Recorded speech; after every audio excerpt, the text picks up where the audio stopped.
Hey there mga my loves, Libra! Thank you so much for always being here with me in this channel. So hi and hello new subscribers. By the way, my name is Yan. Welcome dito sa channel na ito. At sa mga returning subscribers, thank you so much sa walang sawa at patuloy na support ang binibigay ninyo sa akin at sa channel na ito. So yan, tingnan natin kung ano bang mga mensahe dito for you guys. Let's jump right in agad dito sa inyong reading. So thank you so much for being here with me.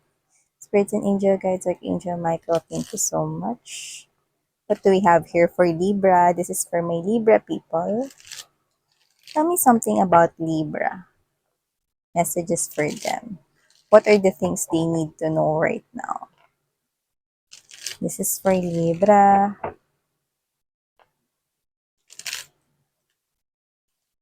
Libra, if you're dealing with Taurus, meron tayong new channel for Taurus. Ang all about Taurus. So yan, kung cross-watcher nila kayo, pwede kayo mag-spy dun.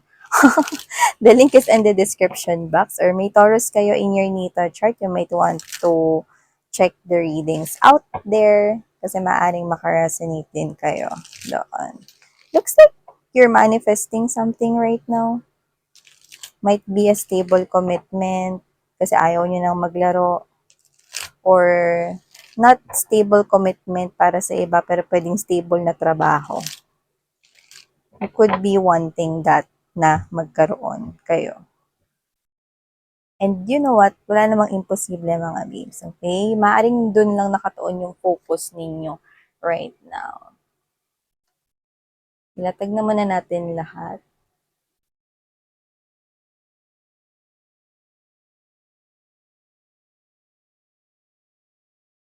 Yeah, dun nga nakatuon ng focus ninyo.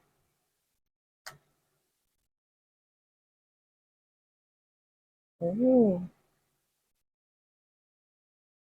We've got the star.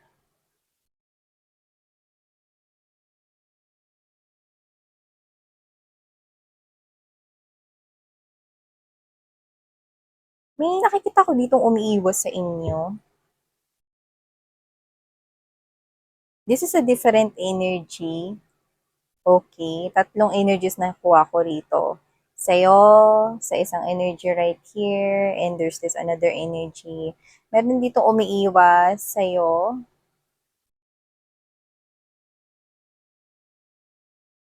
Actually, gusto niya nang mag-move forward sa life niya. So, hindi ko alam kung sino to. Hindi ko nakukuha na romantic relationship lang to. Parang hindi siya makaungos kasi pwedeng meron siyang nagawa ditong hindi maganda sa'yo. With the star in here and together with this 10 of wands, gusto niya nang ma-release ito. So, pwedeng meron siyang nalalaman, meron siyang sikretong gustong sabihin sa'yo pero hindi niya masabi. This could be anyone. Pwedeng kaibigan mo to. Or baka meron siya rito mga babes, no, dinadamdam na problema, no? At gusto sana niya itong sabihin sa'yo, pero parang wag na lang. Kasi baka maapektuhan ka pa niya in a way. So, hindi ko alam kung may kinalaman sa'yo yung sasabihin niyang truth, or pwede rin naman na sarili niya yon na issue or personal niya ritong problema. Parang ayaw ka na lang niyang madamay dito, pero gusto niyang maghilom from that. Hindi siya nakakatulog ng maayos sa gabi. So baka mga babes, meron kayong friend rito or someone close to you, no, na kailangan na rito ng advice ninyo. Actually, kailangan niya kayo. This person appears to be na parang okay lang, wala siyang problema ngayon, pero nakikita ko na meron eh. Pinatago niya lang. Kasi ayaw niya makadagdag dito, no, sa isipin mo, sa problema mo rito. So this is someone here who is close to you. Pwede rin naman para sa iba na pwedeng nagkaroon rito, no, ng gap sa inyong dalawa kaya hindi siya makapag-open up sa'yo. Just take how this resonates, okay? Pero more likely, nakukuha ko rin talaga yung energy, no, na merong someone around you, malapit sa'yo, may problema siya, pero hindi niya ma-open sa'yo. Gusto niya, pero wag na lang, kasi baka makadagdag pa siya sa isipin mo. Pwedeng may kinalaman yun sa'yo, pwede rin naman na sarili niyang personal issues and problems. Gusto niya na mag-heal from that, no? This person finds you very comforting. Parang out of all the people, kung may listahan man, ikaw yung number one sa kanyang list, na alam niyang makikinig sa kanya, ready rito na tumulong sa kanya, yun nakukuha ko rito. Yeah. Pero yun nga, ayaw niya makadagdag dito sa burden, no? Yung iba naman, kung hindi kayo nag-uusap na nitong tao na to, no, parang ayaw niya na magpakita para lang hindi mo na maalala, no? kung ano man yung naging lamat sa pagitan ninyong dalawa. So, hindi lang ito, sabihin ko nga sa inyo, na hindi lang ito romantic relationship, okay? So, yun nakukuha ko rito. This could be anyone here, okay? Pero if this person is around you, which is I strongly get here, yan, maaaring magtanong-tanong kayo, no? Tsaka makiramdam kayo. Use your intuition, mga babes, no? Kasi baka merong may problema dyan, okay? Pwedeng family member, pwede rin naman na sa mga relatives dito, close sa'yo. Pwedeng friend mo rito, no? Kilala mo sila, no? At mararamdaman mo yan. Yan, no? Damhin mo, mga babes, no? Yung aura nila, kung meron ba silang problem or wala. Mag-o-open up yan, ayaw lang nilang mauna. Yan. Ayaw lang nitong mga energies na to na mauna. Okay, pero may binibitbit yung problema. Hindi yan nakakatulog ng maayos sa gabi at hindi yan nakaka-focus sa mga ginagawa niya everyday kasi may iniisip siya. Yan. Okay? So aside from that, I'm seeing you focus here into your stability. Nagpo-focus ka rin sa sarili mo. Yung iba sa inyo, single kayo pero happy kayo, mga babes, no? And you're focusing here with your money, finances, coins, business it is. Yun ang nakukuha ko rito. At sa nakikita ko rito, okay kayo, nakikita ko kayo dito very independent, no? Strong yung personality ninyo, strong-minded din kayo. Yan, no? With this devil right here, nakikita ko rito na hindi naman lulong. Nagpapaka-busy lang kayo or busy lang kayo ngayon sa work or magiging busy kayo, no, for the upcoming days rito. Libra, yan, no? Yung iba, dinadaan nyo sa trabaho rito, no? Mas gusto nyo na lang ibaling yung inyong focus or inyo rito, no, na parang attention sa trabaho kaysa makipag-deal, no, sa mga toxic energies or kaysa isipin yung iba ninyong isipin or mga bagay na nagpapastress sa inyo. Tama, 'di ba? So this is you distracting yourself to work, no? At saka nakakita tayo dito, no, ng offer sa inyo, no. Maganda 'to, guys. Pwede itong business na i-offer or sabihin sa inyo, no, ng isang kakilala rito mapagkakatiwalaan, no.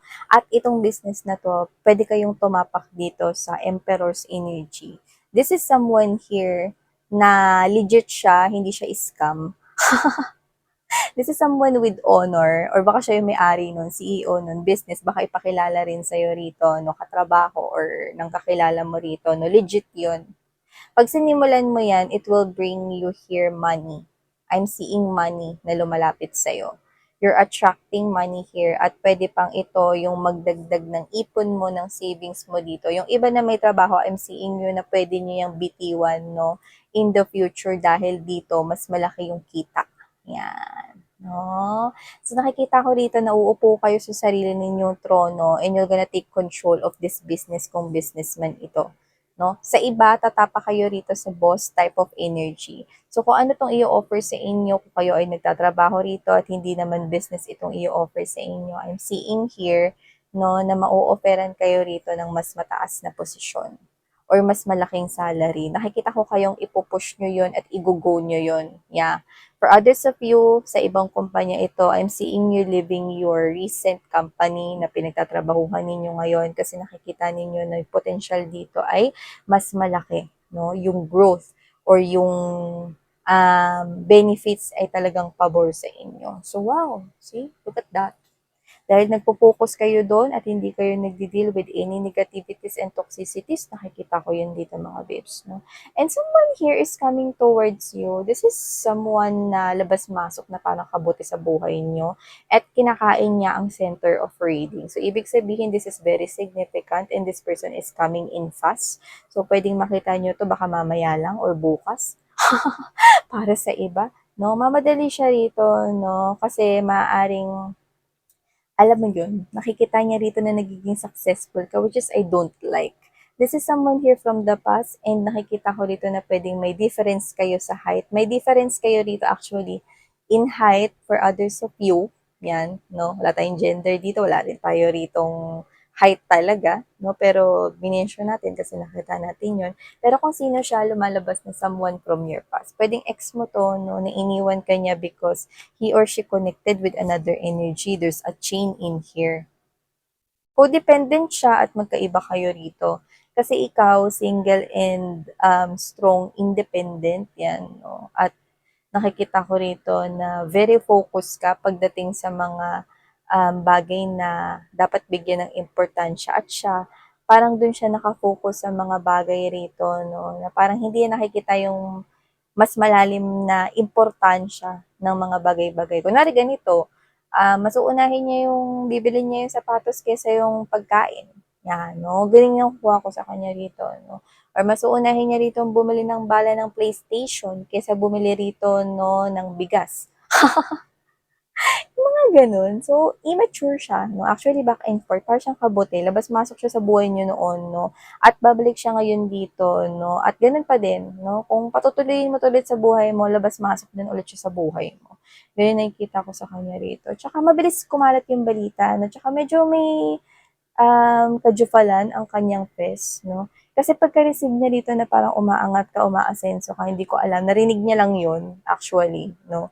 Actually, kahit hindi niya pa nakikita yung proof na nagiging successful ka, no? Basta narinig niya yung salitang success, hindi ko alam kung umilaw ba yung bumbilyo niya sa bumbunan dahil pera yung nakita niya. Kasi nga, this person is into yung mga bagay na hindi naman dapat bigyan ng importansya kaysa sa dapat bigyan ng importansya. So, nung narinig niya nagiging successful ka, nabalitaan niya, pwedeng sa parehas ninyong kakilala or baka sa chismosan yung mga kapitbahay rito, no? Mamadali siya rito bumalik, no? At gusto niya rito mga babes na parang, alam mo yung, ano, di ba, sa mga palabas, no?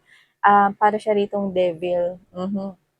Na parang buburuin ka niya rito, gagamit siya ng mga tricking salita rito, no? Na sige na, patawarin mo na ako kasi hindi ko na uulitin yung gagawin ko. Pangako talaga, promise, pinky swear. Ayan no, sa mga hindi nakakalam ng pinky swear, ito yun. No? Promise na yung ginagamit ng mga kabebe. No? Pinky swear, promise. Yan, hindi na kita iiwan, forever together. Yan. No? Sinikita ko rito. Pero yun nga, no, kayo magtiwala sa kanya and I do not think na magtitiwala pa kayo. Mas wise na kayo ngayon, no, tsaka napaka-independent ninyo. Ni hindi nyo nga siya kailangan. At saka mukhang basang-basa niyo siya, no, mula sa dulo, no, ng kuko niya sa paa hanggang sa pinakadulo ng baby hair niya sa bumbunan. Yan. No. So, kung sino man siya, hindi ko nakikita patutuloyin niyo siya rito. Lalo na meron kayo rito magandang opportunity na naghihintay sa inyo sa future, no. Actually, in the near future, no, ang bilis niyo matatagpuan to kasi mas nagpo-focus kayo sa trabaho, sa pera, sa business, no, sa stability. Yung iba sa inyo, nakakita tayo ng new love for you guys. No? Solid offer ito coming from this emperor. So, may makikilala kayo rito no, na someone na well-established na sa life, something that is already stable pagdating sa kanyang trabaho. No? Sa iba, pwedeng katrabaho nyo to na mas mataas yung posisyon nyo sa kanya. Ay, mas mataas yung posisyon niya sa inyo. Excuse me. Okay? This is with someone who is with high honor, with authority. Nakakuha ko ng powerful words, no, na hindi magpo-proceed ang isang plano kung hindi siya mag-yes. So, ibig sabihin, this is someone here who is a boss. Yan. So, nakakakita tayo dito ng isang malaking tao na pwedeng ma-involve sa inyo romantically in the near future. Okay, so thank you so much, Libra. These are all we have for you guys. Messages that you might want to hear out at maaaring meant for you. So thank you so much. Just take how this resonates. Sarang Haya Love and Light. Annyeong!